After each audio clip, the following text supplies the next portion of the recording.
What's up, hobby friends? Welcome back to Paint Bravely, the podcast where you can find a little bit of encouragement, discover new ways to make your hobby more fun, and most importantly, learn to paint bravely. Anyways, this week is a different episode, different microphone for me, different location for Brent, and we're trying to make it work. I think this is the first time we're actually going to end up getting a real episode together with us in the same room, which is a weird feeling. But First time in a long time. There's one episode from I guess there is. 2022. It's a weird one. I forgot. That episode, we decided to do it at some sort of a standing bench, and we were all like hunched over. I guess. I don't know why we did it. I don't know why we did that. We should have gotten chairs. Yeah. I have chairs. I said it last time. I have chairs. I clearly have chairs. Yeah, ergonomics are important. And you also have a nice sit-stand desk. That's actually very nice. Yeah. Well, now that you're here in my studio, like I've talked about a lot of things that I think you were maybe skeptical about. Like the standing desk for sure was one of them. The silicone mats. I don't know what else, but like things, right? Yeah, for sure. Now, we did have to unplug the standing desk because with two of us behind it, Casey keeps getting the old elbow in there, and all of a sudden desk goes up, desk goes down. You got to set it in the right place, and you got to yank out the power cord. Yeah, it just tear right out. And then that's a hot tip of the day. Your standing desk can be a normal desk at any time. You just unplug it. Yeah. If you're... That makes sense. If your sit-stand desk starts freelancing on you and trying to make its own decisions, you can fix that situation. Pull out the power cord. Just pull the plug. Yeah, pull a plug. No, that makes sense. But yeah, I mean, this one that I have currently, it's like the newer like gamer desk from FlexiSpot or whatever. It has like touch-sensitive buttons instead of physical press buttons. So every time I walk by, like, I swear my shirt brushes by the buttons and it just starts going up or down. Nothing's been crushed so far, which is nice because it's not like there's safety features on these. Yeah. Yeah. A desk made for a person who intends to be standing for a good portion of the day doesn't need to accommodate a person with that little touch strength, I think. Yeah, that's fair. If you're able to stand for several hours at a time, you should be able to press a button with a couple of grams of force. Also, and I should ask them because I just got another email from the person I talked to at FlexiSpot, but I should ask them like what kind of safety features are there? I guess maybe there's like a lock on here. I don't know. Yeah, there's a lock. I could lock it. There's a button. I take everything back. I'm looking at it right now. This is a hold the button for the lock. I'm thinking about children because there's a lock button. Yeah, there's been a lock button the whole time. I didn't think about that or realize that until just now. It's fine. On the whole, I think you got a really cool painting studio here, Casey. Thank you. I'm so glad. I walk in this room and at a glance, I can tell it's a level 10 hobby setup. It's one of those. Multiple flat surfaces, display cases with lights. We got some printers, some computers. We've got a place to hold paper towels. Yeah, that's still one of my favorite things. That's really good. Yeah, that's really good. You even have a holster to hold your box of gloves. I did. I bought the magnetic holster for boxes of gloves, like for mechanics. Yeah. During my life, I think I've worked in like 5 or 6 different laboratories. Mm-hmm. Never once have I had a holster for my box of gloves. Yeah, just boxes on the counters. Okay. Of course, because who needs an actual like holster for anything? It's good though. I appreciate it. I'd like to start seeing some more holsters for like a pegboard setup where here's the hobby clippers, here's the files. Instead, I see. Okay, like more like honed in on the specifics rather than the obvious pegboard I have right now up there. Yeah. So with things like that. You've got a lot of really good stuff in there, and then your paint collection is just a wall of racks of paints, which is cool, but they're all kind of like mixed in together, not sorted by colors. I feel like a label maker could do some work. Label maker. Didn't you threaten a label maker like a couple of years ago? Probably. I'm pretty sure you did. Probably. Yeah. Like, I'm not going to label make everything in your space. Paint. Just put it on the thing. No. That's the nice thing about this hobby. No matter how good your dojo is, it can always be better. There's always something to tweak and optimize, improve. Yeah.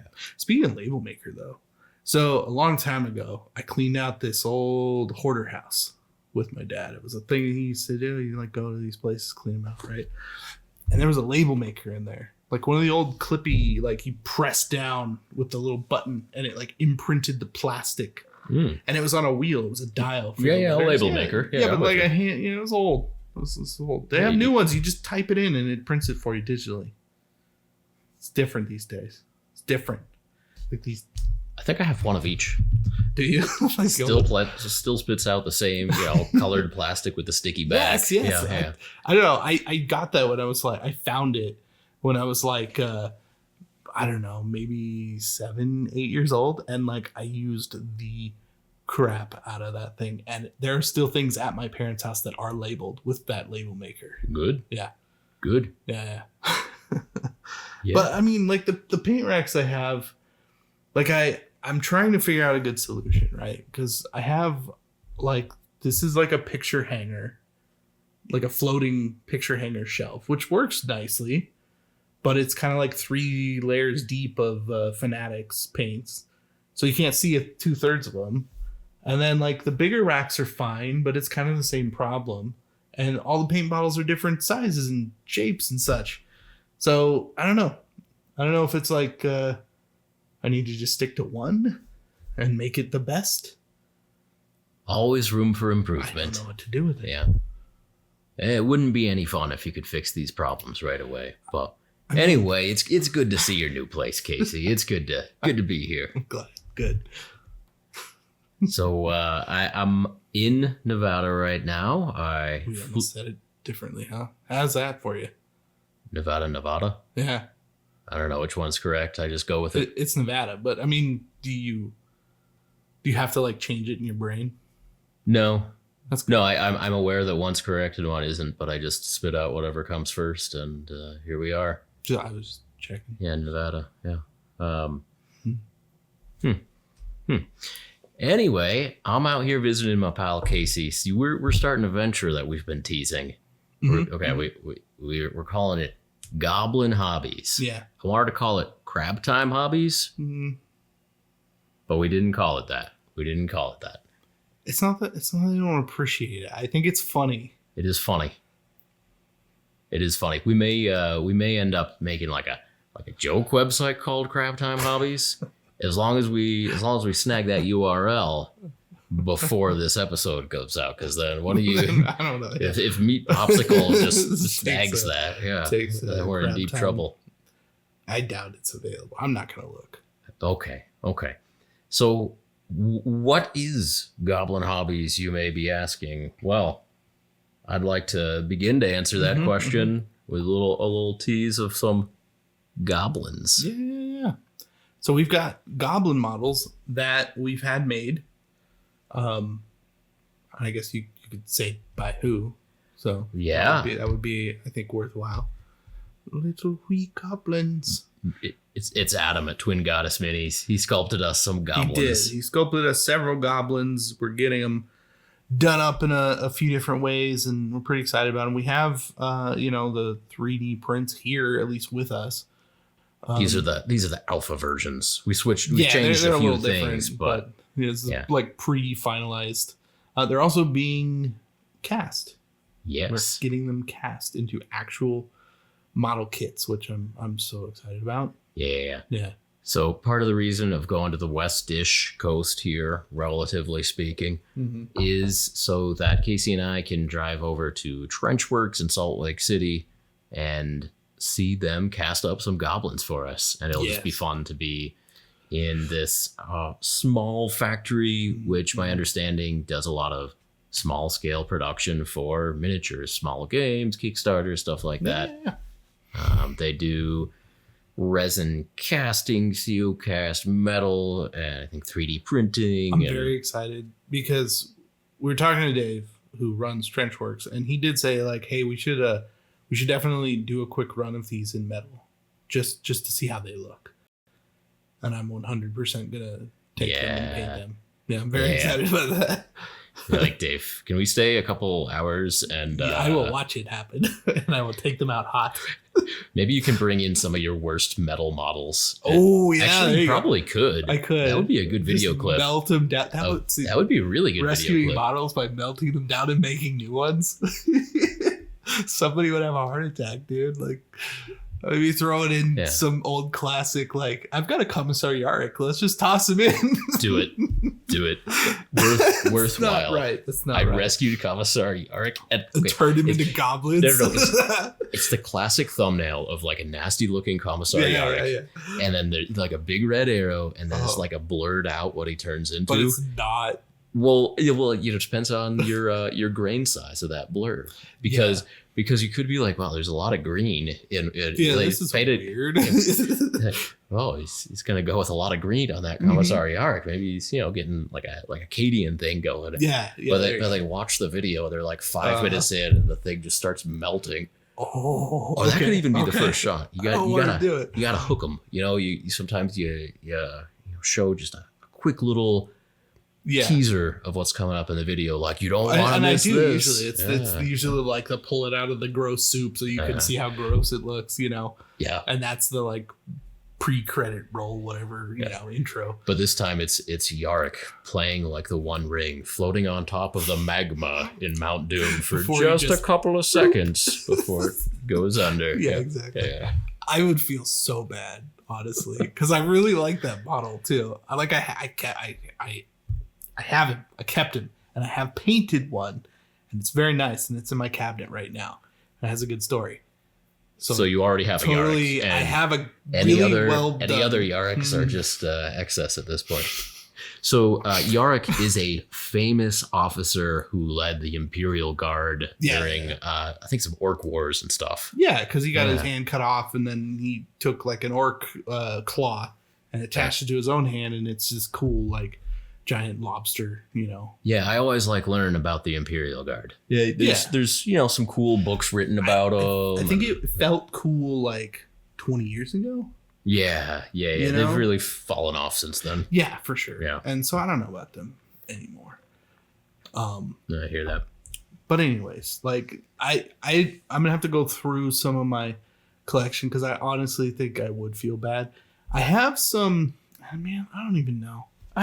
There's got to be something. I've got to have something. I wish I had thought about this. I wish I had thought about this because I definitely have some old metal models that I have too many duplicates of. Yeah. And like, I actually, weirdly enough, I have a lot of the old metal Sisters of Battle. That would be even worse. It would be more sacrilegious. Yes. But also funnier.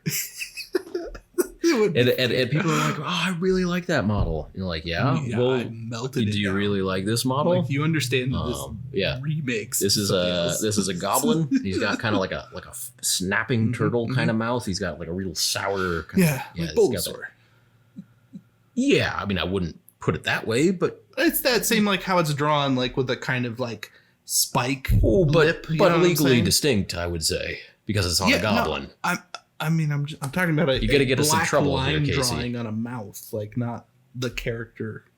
Definitely not the character. It does not look like Bulbasaur. I'm saying this character is named Nugget. Yeah.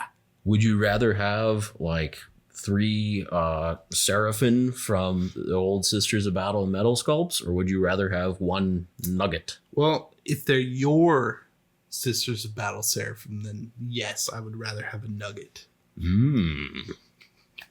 See? I forgot to bring them. I know. I forgot to bring them. Not that I asked you to, but We just thought about this now. This is right now. This is just now. We're always thinking about how to rescue models, and you are at least, and we didn't even think of just. Yeah, I mean, you always start over. You always strip them down to bare metal and start over. Well, and you don't throw it in. You don't strip them down to liquid metal, though. Like that would work. Yeah. And the paint would just dissipate or whatever, burn off. That would be awesome.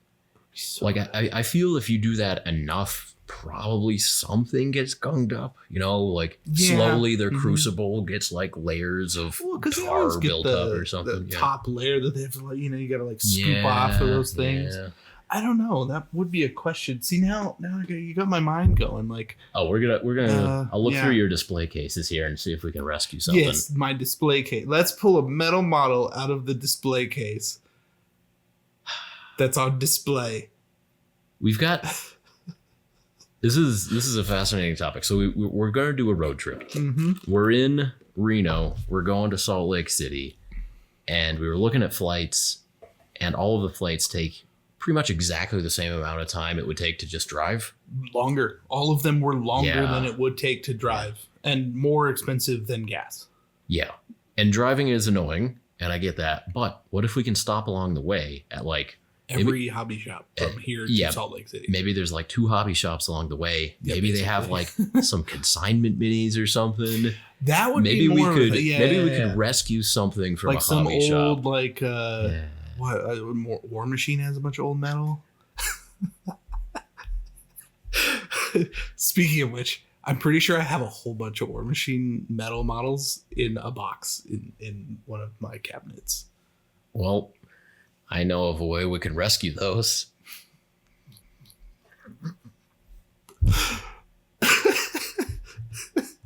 I'm so into this idea, though. So, there's also CeoCast, which we can rescue. Actually, okay. We don't have enough of that hanging around. I have not enough to make a difference, but we could certainly pretend like it made a difference. Here's a 5-gallon bucket. I'm just gonna toss that guy in there. Mm-hmm. Yeah, I've got a couple. Yep. Now, cast resin cannot be recycled like that, nor can 3D printer resin. But that would be such a good shot, though. I hope it does. Just Yarek's lobster claws just sticking. It's just the last thing. We could probably try and make it do that. We can reenact the end of Terminator 2. No spoilers, but it's Judgment Day. Judgment Day. Yeah. I'll be back. He was back. Yeah. He was back a lot of times. Can't keep a good man down. Yeah. I think that would be pretty great. But that's the plan anyways. We're gonna get these awesome goblin models cast up in multiple ways so we can see all the different ways that they can do it and what they would look like. They are being manufactured in CeoCast hard. I think so. I think right now. So we'll have those at least pretty soon. We're also going to be doing like not so much of an announcement. I mean, because we've kind of talked about it already. But like we'll have a website and it'll have a mailing list to sign up for, so when they come out. That's kind of where we're at right now. That's right. Yeah, that's right. All right, so we took care of that business. But of course, I didn't fly into Salt Lake City. I flew into Reno because I wanted to hang out with my buddy Casey, and we have been doing some painting, and I want to tell you about it. So this is so exciting. Check this out.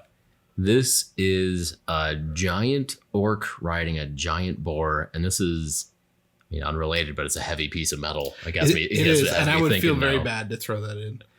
Nightmare Miniatures. It's a Kev Adams sculpt. I'm pretty sure it's Kev Adams sculpt. 99% sure. Kind of looks like it. Could be wrong though. Kind of looks like it. But I've been hanging out here in the studio, and I had a chance to paint up this orc for my buddy Casey, and it was already your orc, but I gift you this paint job, my friend. I like it a lot. I think it's great, and I'm gonna put it in my display cabinet. All right, you got a lot of room in there, so not everything has to be top tier, but he's a cutie, huh? He's a good one. Yeah, he's got I like him. For the viewers back home, he's got just very exaggerated features, big open mouth. I got try to get a couple of shades of red in there, picked out the teeth all nice. He's riding a boar. I've got like a little pink on the snout, and I don't know. I like the color scheme I came up. We did like a little speed paint thing. Whoopsies. Okay. Anyways, well, he came off of the base. He did come off the base. Wow. He's a heavy guy. That happens He is a fatty. on these bases. Yeah. And that's fine. That's fine. He can be rescued. Yeah. Yeah. Yeah. Yeah. Okay. And you want to tell people about that one? Oh yeah. Since we're talking about trench works, I guess, and COcast and 3D printing and casting in general, this that I'm holding up, especially, we're talking about these models. Mm-hmm. But if you're listening to this podcast on podcast services, you might not be able to see the video feed, not know that it's actually a thing. So yeah, youtube.com/Paint Bravely the podcast. You should probably check that out. We're holding up some. I mean, I used to be holding up a big orc riding a big boar. And it's a very heavy piece of metal, but very, very fun, very goofy. He's got a big old sword and shield and silly armor and giant horns and all kind of danglies. Yeah. It's a good picture you painted. Mm-hmm. And this is basically kind of a hobbit. I believe it is a halfling sniper. It is a halfling sniper. But the same. I'm trying to paint the size picture of the person, right? A halfling, I guess, is basically the same thing. Even the smallest person can change the course of history. Especially with a sniper rifle and a sweet pit helm. And he's got night vision goggles. He does, and he's pointing like he's going to do something about it. He's got a belt with he's got his kit there, and also he has a beer bottle sticking out of his belt. There's like a bottle sling next to his little holstery thing and bandolier. Yeah. It's a pretty sweet model, but it's a Victoria Miniatures model. Yeah. Yeah, and they're real nice. They're real nice. Yep. So that's Victoria Miniatures, and it was cast by Trenchworks in COcast. For that Kickstarter. Yeah, for that Kickstarter. And we grabbed it at Adepticon 2 years back, I think. A couple of years ago, yeah. Yep. And we were hanging around, and we were finally like, no, now is the time to paint up this little halfling sniper, and well, that's pretty cool.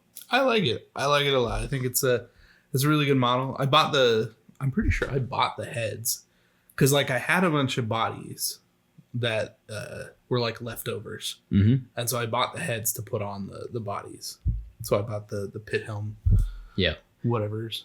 Yeah, I picked that head out special. Now, there was a head with a pipe, but the pipe was just at an angle, so it didn't quite go with that body. And anyway. Yeah. It goes over the arm. Anyway, we've been having a lot of fun painting over here. A lot of cool models. Yeah. And, so something else I wanted to mention here is I got an email a couple of weeks ago from Simon Clark, and he's a big YouTuber. He mostly does climate science stuff. He's a scientist, but his personal interest is in Warhammer and miniatures and all that stuff. So it's a lot of science videos out of Simon Clark YouTube channel, and then every once in a while there will be some orcs going to the beach sort of thing. Yeah. But anyway, Simon Clark reached out, and he's doing something for, I don't know if it's a secret, but I'm letting the secret out. He didn't say it was a secret. Anyway, he sent me an email about Movember, which is Mustache November. And it's just a time of year to grow a mustache and be conscious of men's health issues. And so he's getting a few people together to paint some miniatures with mustaches for that. And so that got me thinking about what miniatures have mustaches. Yeah, and I mean, there are more than you'd think, I guess. There's also less than you'd think. Yeah, that's true. So I was thinking about my own collection. We were looking at your collection, and there's a decent number of miniatures that have a really nice mustache and beard combination. That's true. There's a lot of those. Yeah, I was asking you this question about mustaches, Casey, and you kept pulling out incredible miniatures that had incredible beards. Yeah, a lot of dwarves. A lot of dwarves. Yeah. And you can see on those minis that they have great mustachios. Yeah. But you just the beard, they mingle right in with the beard, and as it's not hair grows. Yes. Yeah. And it's not like a November celebration or a Movember celebration. It's just I suppose if it's not the singular It's just this dwarf is more than 20 years old and therefore has a giant full beard. So what game do you suppose? What game system, as it were, probably has like a higher per capita number of mustaches in models? So before we forget, Victoria Miniatures. Just want to make sure. Yeah. We're getting there. Yeah. We thought about this long and hard, and then we realized what the answer was. Yeah. We realized what the answer was, and stay tuned to the end of this video to find out what we thought of as the answer. What miniature range actually has the most mustaches? Do you think the most incredible mustaches? Also, leave a comment and guess before. No, don't do that, please. We would like alternative answers to this question. Actually, yeah. As well. If you do know other models, specifically model companies, whatever, there's something cool that has a mustache without a beard, specifically, then definitely let us know. Yeah, we'll have another video about beards at some point. But then we're gonna run out of topics eventually. Like included, or is that just the beard? Like the Abe Lincoln? It's the opposite of Movember. Bearduary. All right, well, side tangent. There's a reaction in the field of organic chemistry called the Friedel-Crafts reaction. Two scientists, I can't remember if they're working together or they found this independently, but two scientists, Friedel and Crafts, just a chemical reaction bears their name. And in the textbooks, they have their two pictures, like Friedel Crafts invented this. And it's from, I want to say it's like the year 1900 or something. Like it's pretty far. It could be 1880. I don't know. It doesn't matter. Well, it kind of matters because they have very 1880s hairstyles and they are perfectly complementary. like one has the mutton chops, one has everything else. And it's like so good. They're both extremely unusual combinations, but they're perfectly complementary. That may be a separate thing also. It may be some sort of a team facial hair combo. So once we figure out the best mustaches, figure out the best beards, figure out the best beards without mustaches, the best chin straps, the best soul patches. Soul patch, there should be more minis with soul patch, I think. I think you can make that at any time you want. Actually, you could. Just a little green stuff like nub that you just kind of put a little... I think you just put a little hair color under the lower lip. That's probably true. There. Yeah, you just kind of dot it in. I suppose, you could just no problem. Goatee. Yeah, for sure. But no, I think bearded minis, like standard interpretation, you are allowed to have a mustache on a bearded mini. Yeah, I mean because it's all part of the thing. I've seen people that rock the entire full beard without the mustache, and I always find it a little disturbing. Just a little. I think the Amish are very nice people. No, I don't even mean like that. Like, because that's more of the chin strap. I think they're style. Polite and they have a way of life. They're fine. And, they don't listen to Paint Brave of the podcast. No, they don't. Presumably. Still no. They could be painting miniatures, though. I mean, realistically. That's actually, nothing saying they couldn't. Yeah. There probably is something explicitly saying they couldn't, but I don't know. No. I'm talking about like a beard that comes down, comes up like the chin, and even up to like your side of your lips, and then the mustache is just gone. Like you have a full beard. And then just shave the mustache over the lip, and that's it. We need to make a whole spreadsheet on this, or some sort of a flow chart, maybe. Yeah, flow chart. Or okay, so it'll be a web page, and it'll be a picture of a human face, and it'll be like reminiscent of like cuts of beef. Like, you see the side view of the cow, and like here's the rump steak, rib steak, tri-tip, whatever. But a person's face. Yeah, it's a person's face with the cutouts. Yeah, and with the cutouts and like color coded, and you click on them, and then that just brings you to a list of like miniatures you might be interested in. Oh. You click on the mutton chops, and there's like here from Imperial Guard or from Empire or from whatever the case may be. Yeah, check out this line, check out that line. I mean, there's money in that. We sell some ad spaces on either side. That's where the money would be. It's not in doing the thing, because like you could write some code that pulled from You put You put- images, Google. No, you put some You know what I affiliate mean? links on that. Yeah, You put some that's where affiliate making links. the You're money. like, you may be interested in these models. Check here, affiliate link, 5% off. Yeah. I mean, actually, that's a way to do it. Maybe that's what Goblin Hobbies is. You don't know. Yeah, you don't know. Yeah, you don't know. We never mentioned it was more than models, but I guess now we have. Also involves beards somehow. Does not. Doesn't. Does not. Okay, so Victoria Miniatures, I think, is a good source of heads that have mustaches. They are. Yeah. Very Victoria Miniatures, great variety of bits, especially heads. Do some swaps and conversions. So that is a vendor I am definitely going to be checking out. Yeah. But also, we'll spill the beans now. Casey, what line has the best mustaches? Relic Blade. Relic Blade. Yeah. It just does. Yeah. Each faction in that game has like maybe 6 or 7 miniatures, something like that. Yeah. The Lone Guard faction, the faction of rangers that guards the frontier of all that is good in the world. 3 of those models have phenomenal mustaches. Yes, exactly. Well done, Sean Sutter, on the mustache crafting. Yeah. In more than one way, obviously. A master of the craft. Yeah.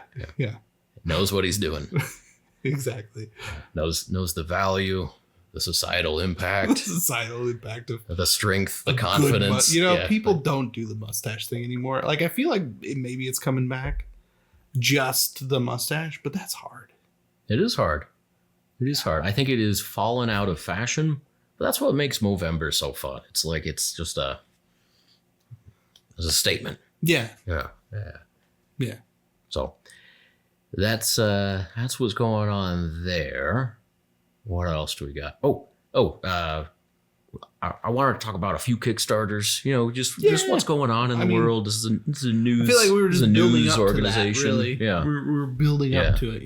So Victoria Miniatures does have a Kickstarter going right now called the Aussies. Space Aussies. Space Aussies. Yes. That's Aussies. AUSSIES.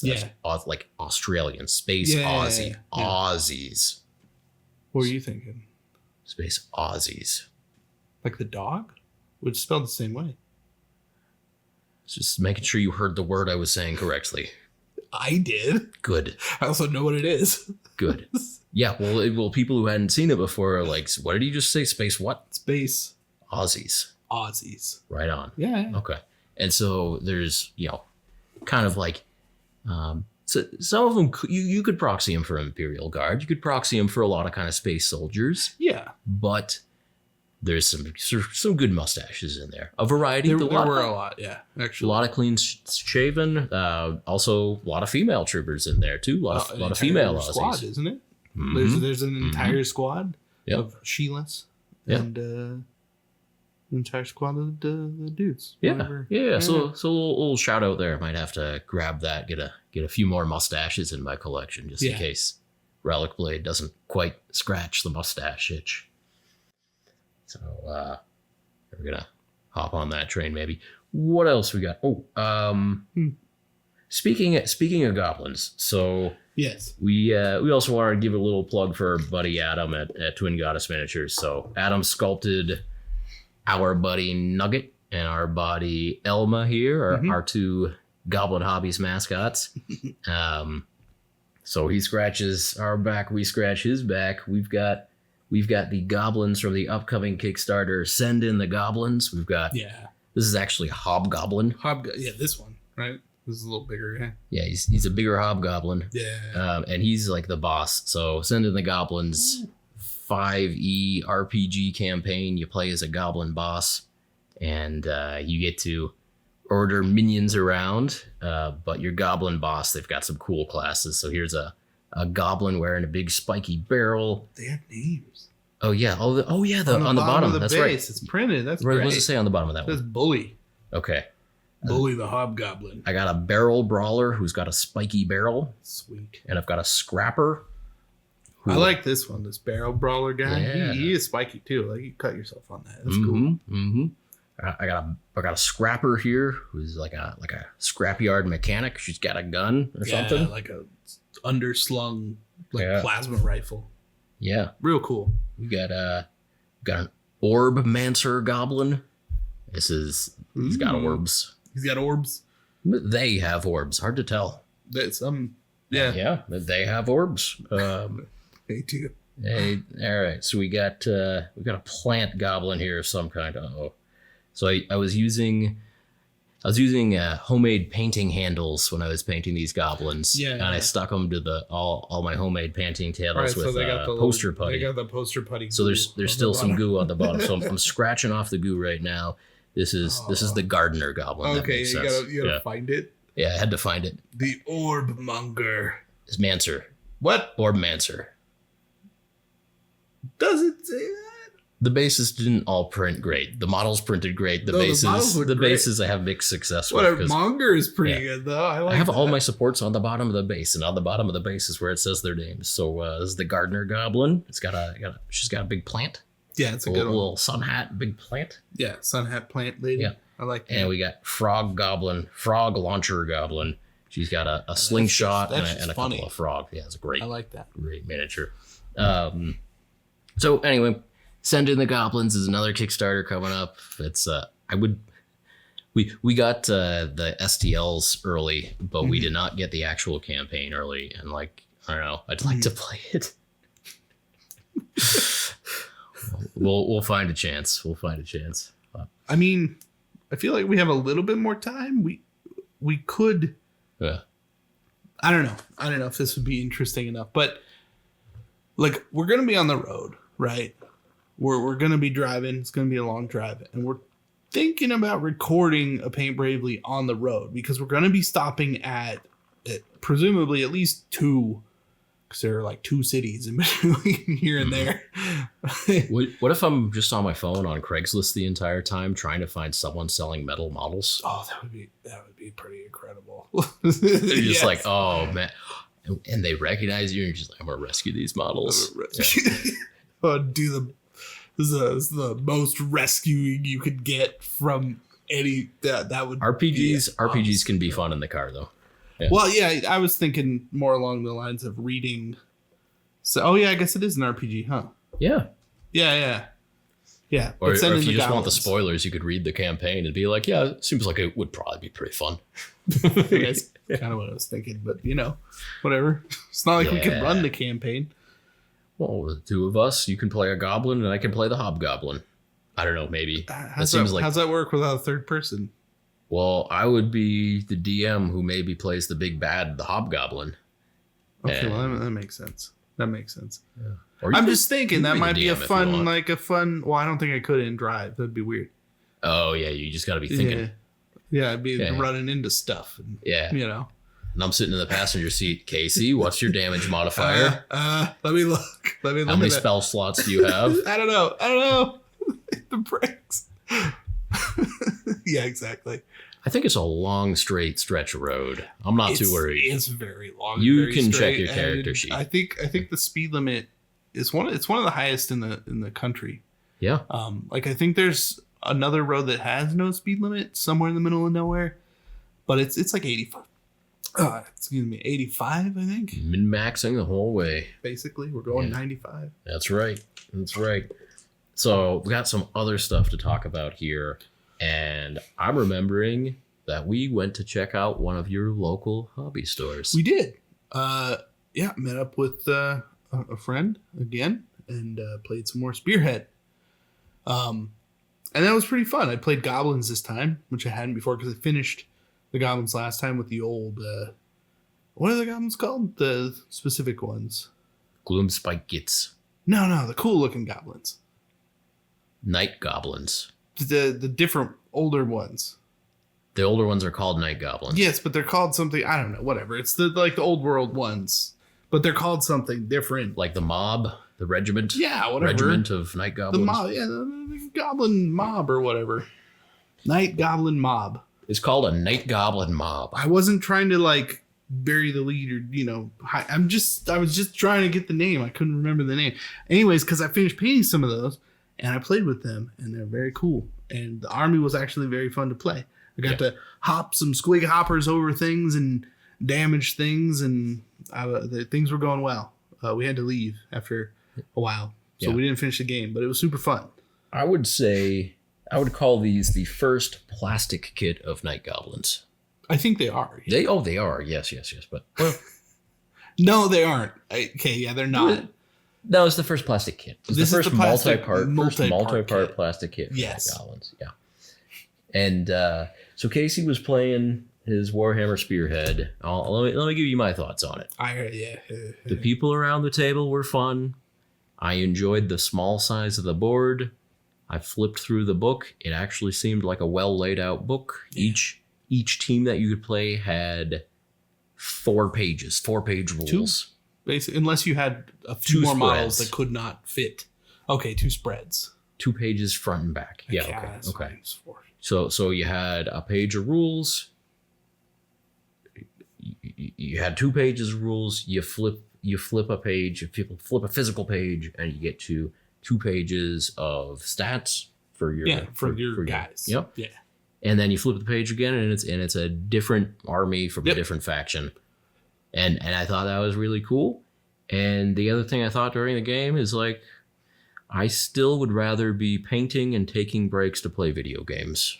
I was thinking like, hey, instead of 2 hours for 2 turns, I'd rather paint for an hour and maybe play like 5 battles in Warhammer Total War. Like, that's just me. But some people.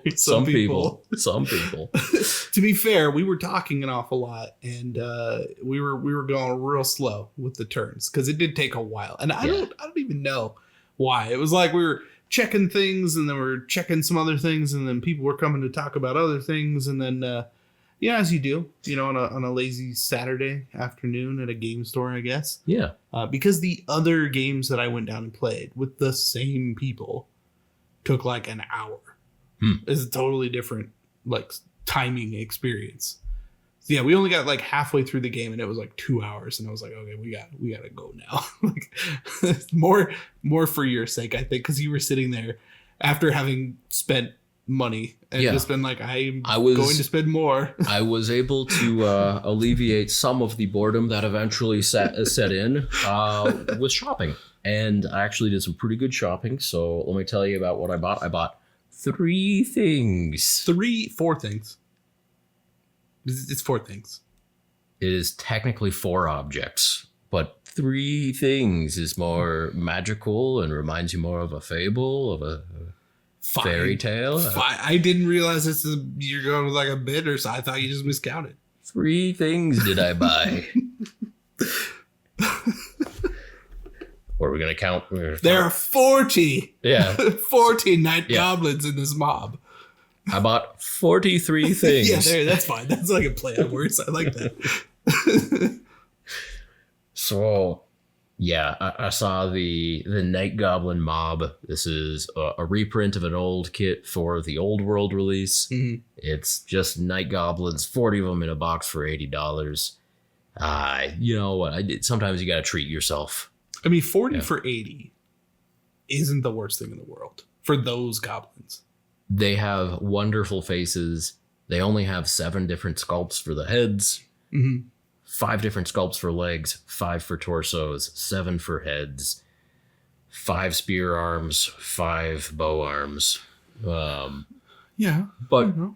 it's a classic kit. I had 20 of these as a wee lad, mm-hmm. and now I have 40 more. And that's not bad. Now you got 60 of them. Yeah, and the thing is, I restrained myself because they had 2 boxes of this at the store. I could have had 100. I'm so surprised that you did not buy that other box.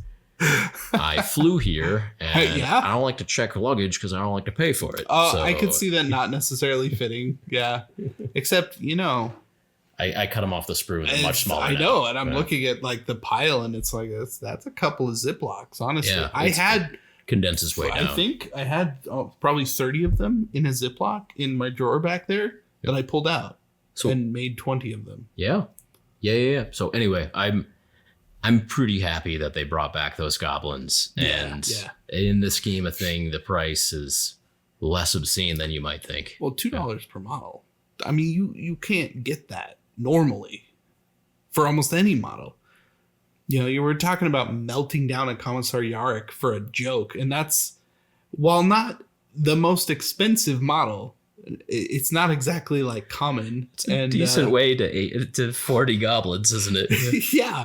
Like, okay, I think I maybe paid like $15 for the one I have. And the other one was gifted to me, which is also why I would feel bad for doing that. From like Holland. Okay. It flew around the world and is in my drawer.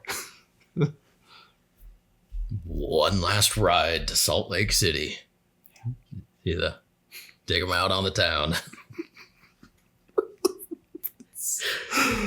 2 more things did I buy at the Comic Kingdom. The thing about that too is that I could do that. I could do a whole like narrative story about, this is his last day of treat, like you're taking your animal to the vet. Yeah. You just like take get him him to a the park, cheeseburger. man. Yeah, get him a cheeseburger.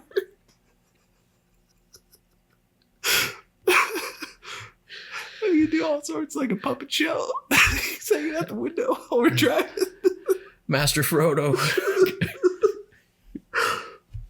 Just montage right to dipping him into molten pewter. I'm liking this more and more. So what's the second thing you purchased at the game store? Depending on how you count them, 2 brushes. It's 2. Yep. The same brand, make, and line of brushes in 2 different sizes.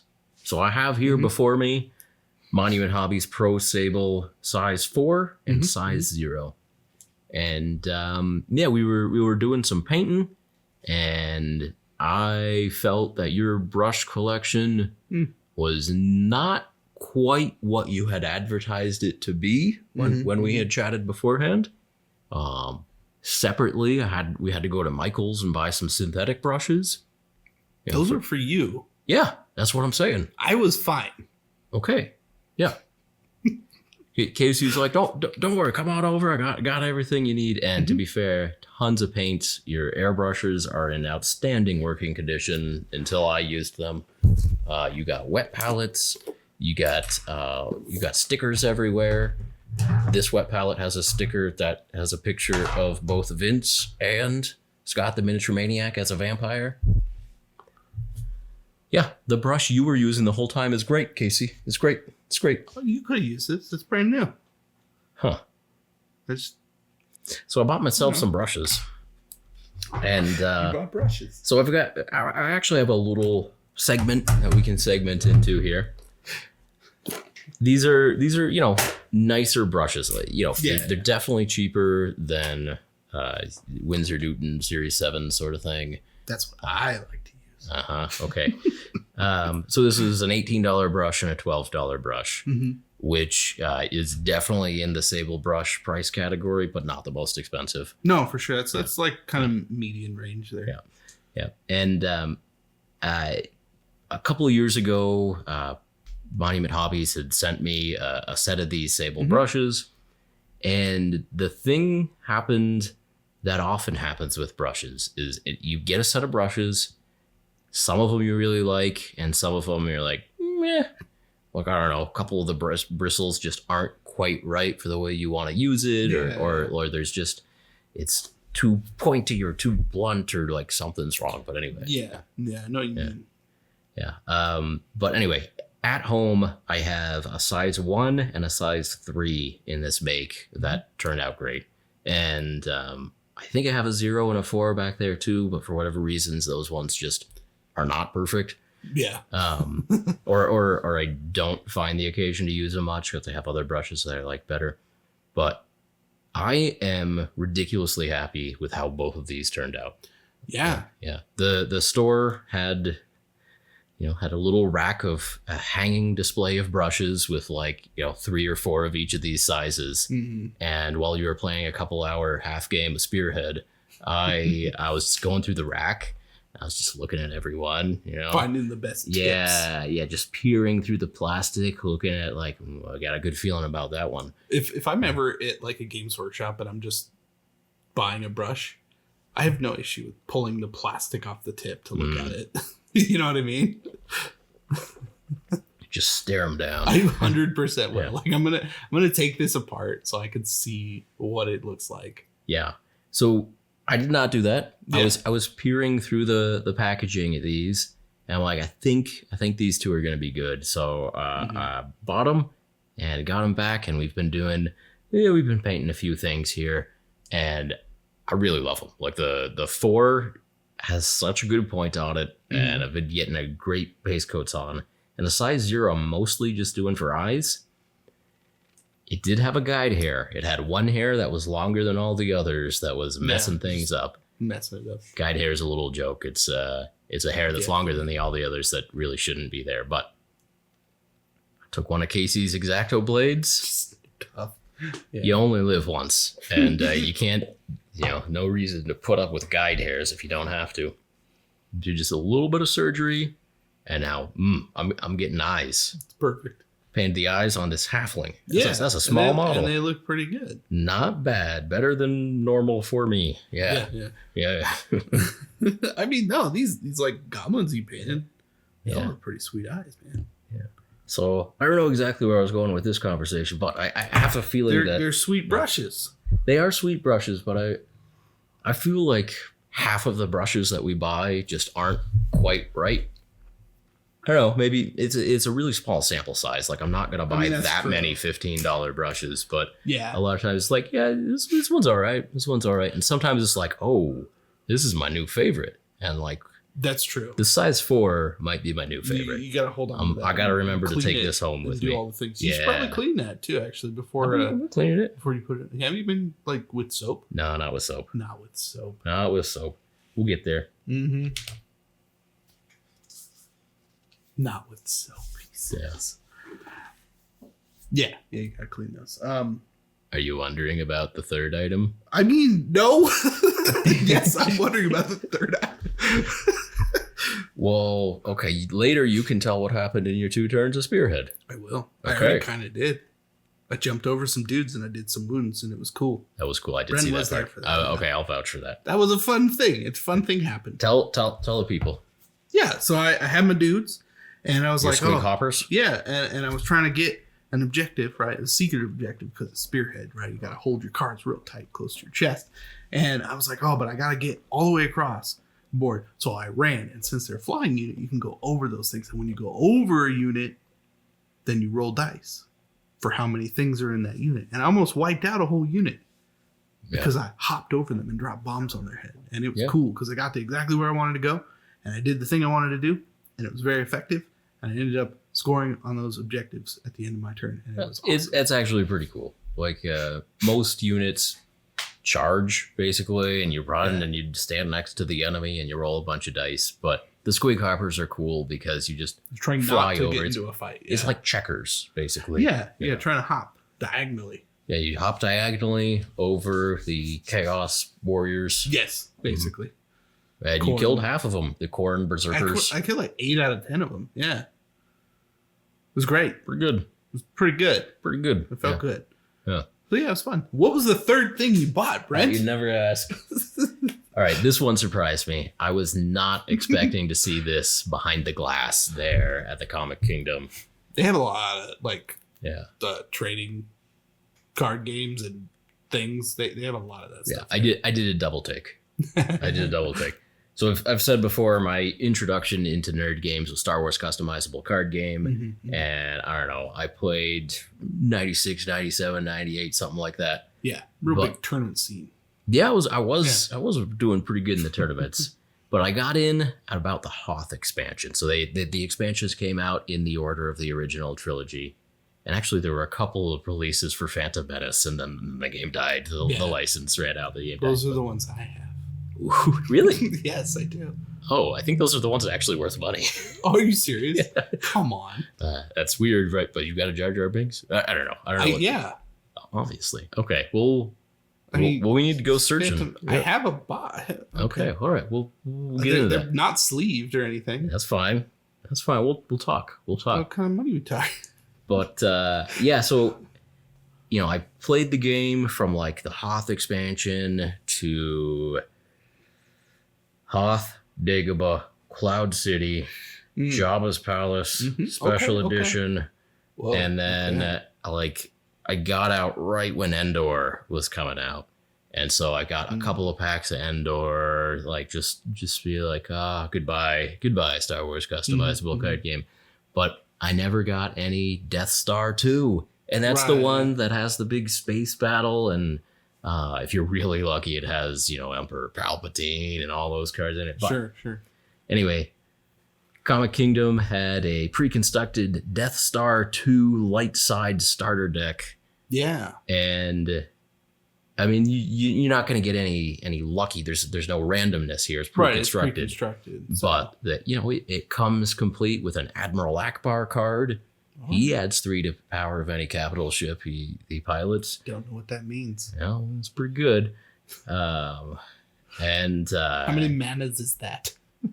I forget. It's probably a 3 or a 4. I don't know. Okay.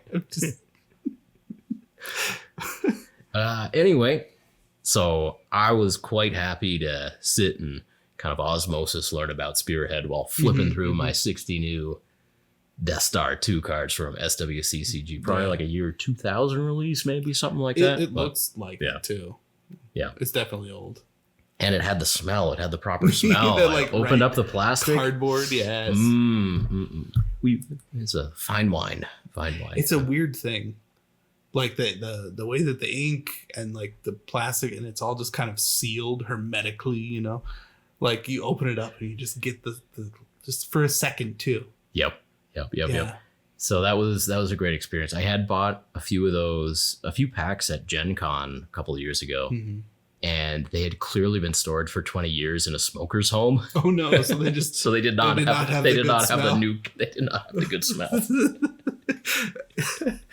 Man, that smell on its own is a weird thing to me. Like where it's not the smoke itself, but it's been stored in an area and has like absorbed the nicotine. Like it's if different. I go into a public library, that's what books smell like. And I don't know what the pie chart on that is, but that's just a thing. And maybe that's also just a where I live thing. I don't know. So several years ago now, I was at Goodwill and I bought some Barbies.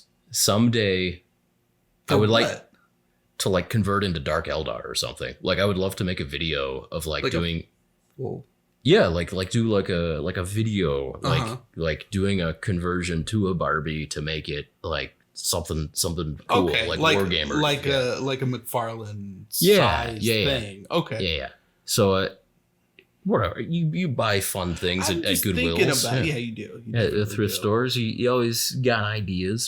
There's things percolating, but there was like a plastic bag, like a Ziploc full of 5 or 6 Barbies for a couple of bucks. Bought that, got them home. They smell like cigarettes and curry. And curry. Wow, that's very specific. And it's just like, it's just like, weird green coconut scent. Just, I don't know if I don't know if I can use these or I'm cutting off all the hair. Like I need to. that's kind of Dark Eldar. I think that feels right. Cut the hair off, bleach it, maybe. Cut the hair off. 4 layers of primer, seal it in with a couple layers of varnish before I start painting. Yeah, it wouldn't help. Yeah, you'd walk by them, just like, what is that smell? Like, why does it still smell like that? I know. Yeah, that's the. It gets into things and it doesn't go away. Yeah, it's gnarly. Yeah, so I was pretty happy with my trip to Comic Kingdom. And to be fair, like Spearhead looked like it could be a fairly tight and better version of Warhammer. I think it's just a very condensed version, and the fact that the rules are like 4 pages or whatever. Yeah. So it makes it pretty easy to just do the thing. So we got to the store and it was a Saturday and the big tables for war games were all filled up. And they only had the tables, like the thinner folding tables that are used for Magic the Gathering. Yeah, it was all there. Mostly they do cards there anyways. But So, which normally would not be a proper size table for a game of Warhammer. Exactly. If anything, you might be able to like put two of them together, like reorganize the room. Yeah, because they're what 6x2, so actually it would be exactly perfect. But it would be a huge pain and be in the way. Yeah. But you got your little spearhead mat out. Fits perfectly on one of those tables, actually, with even a little bit of room to spare. Oh yeah, I had all my stuff on the end there for sure. Yeah.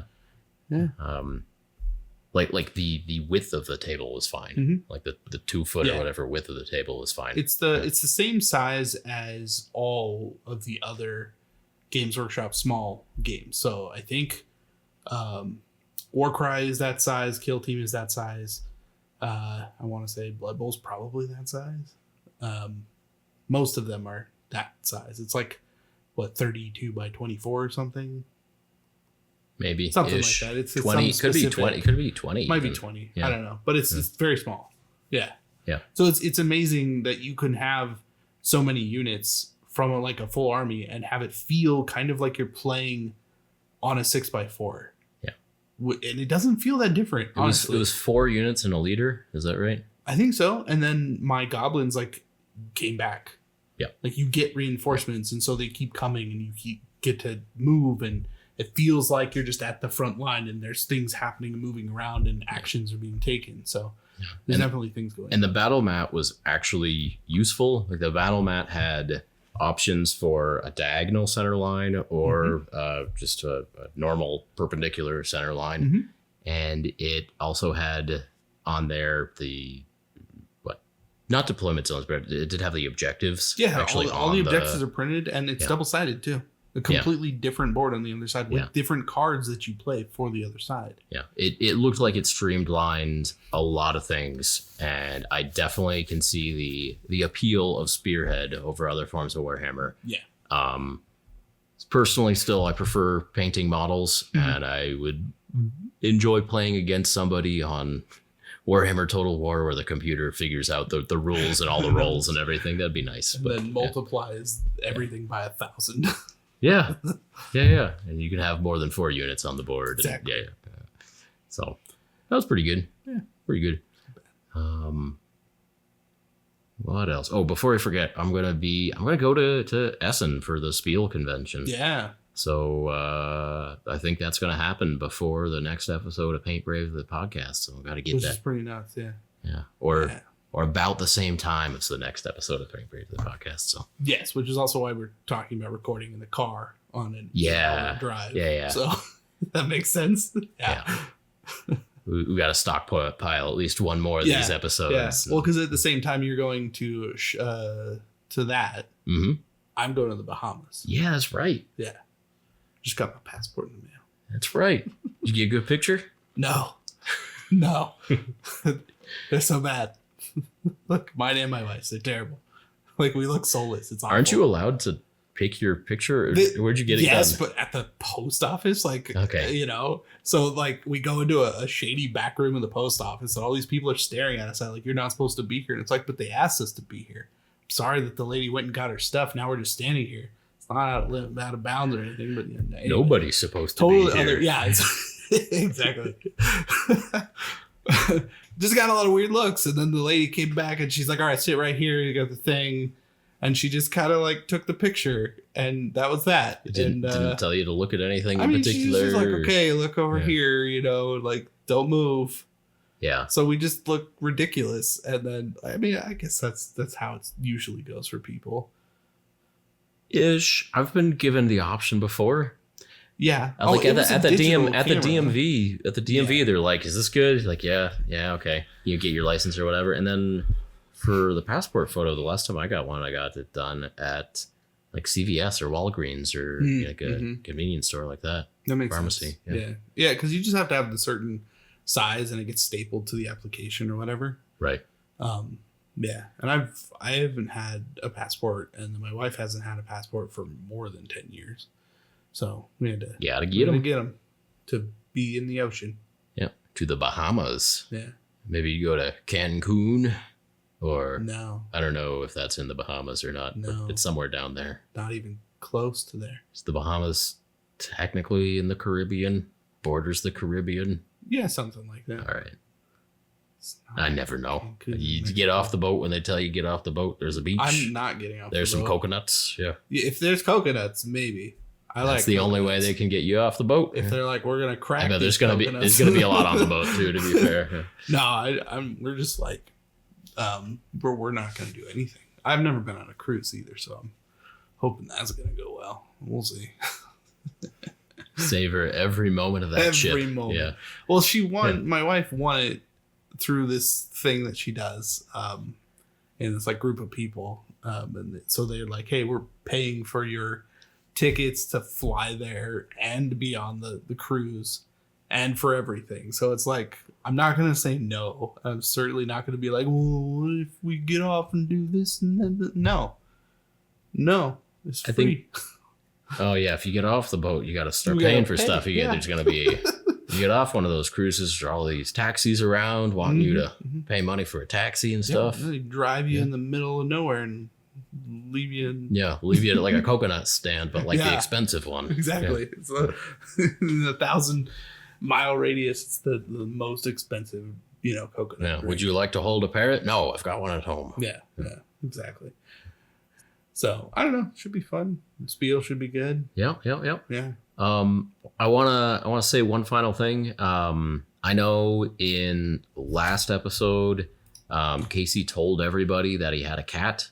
I've been at Casey's house for more than a week, This and I is my have not favorite seen. thing, honestly. I have not seen a cat. I have not seen a cat. I have 100% not my smelled a favorite litter thing. pan. Well, that's good. Yeah. I'm glad we take care of our animals here. Yeah. Now Brent just has to decide whether or not He he did- got Casey- my 2 small children to basically lie to him for 2 weeks. Casey definitely has a bird. Yeah, definitely got a bird. Definitely got a bird. The two small children are real. Those are definitely. They don't real. strike me as liars, but Casey's had a long time to convince them to lie to me about like a cat. years and years, just like building this up, Yeah. You know what sucks too is I went and I got her. It was the day before yesterday, and she was out in the house, and she was like on the top of the stairs, All right. hanging out. Yeah. And I was like, oh, there's no way Brent's gonna miss her. And then like, because my hobby space, the room that we're in doing the podcast too, is separate from the house, right? There's a whole separate building. So Brent just didn't come in, and then my wife went to bed and she took the cat with her. And so like you had like a 5-hour window that somehow just you managed to miss. I don't even know what color this cat is supposed to be. Calico, it's orange and black and white. It's all the colors. I know what calico is. I haven't seen your cat though. I'll show you a picture. I've been at Casey's house for more than a week. He's gonna show me a picture of his cat. Well, the thing is, because we just got her, right? Like she's getting very comfortable with us. She comes out at night. She hangs out. She knows where her food is, her litter box, all the things. Everything's going great. But like, she really doesn't seem to like the kids very much. They're very loud. They move quickly, Yeah. They're Yeah. predatory. Yeah, they are. Yeah. So I think she just is still a little bit frightened of that. So she's just kind of like, no, I'm going to hang out in like my spots. I got a couple spots now. Not Yeah. even just one spot. She got multiple spots in our bedroom. So it's like, it's going okay, but she still doesn't particularly like to venture out into where small children are. I can neither confirm nor deny. Because you're scaring her, Brent. You're scaring my cat. Well, let's see here. Is there anything else we wanted to talk about today, Casey? I mean, the only other thing I kind of wanted to bring up Yep. was that we went to Panda Express like 3 times in the last couple weeks. And it was pretty good. Outstanding. But on that note, thank you again for joining us on another episode of Paint Bravely. If you enjoyed this podcast, please help us out. Yeah, that's it. By leaving us a review on iTunes, subscribing to the YouTube channel, and sharing this message with your hobby friends. And as always, we appreciate each and every one of you for listening, and we will talk to you next time. Talk to you next time. Maybe in the car. Maybe.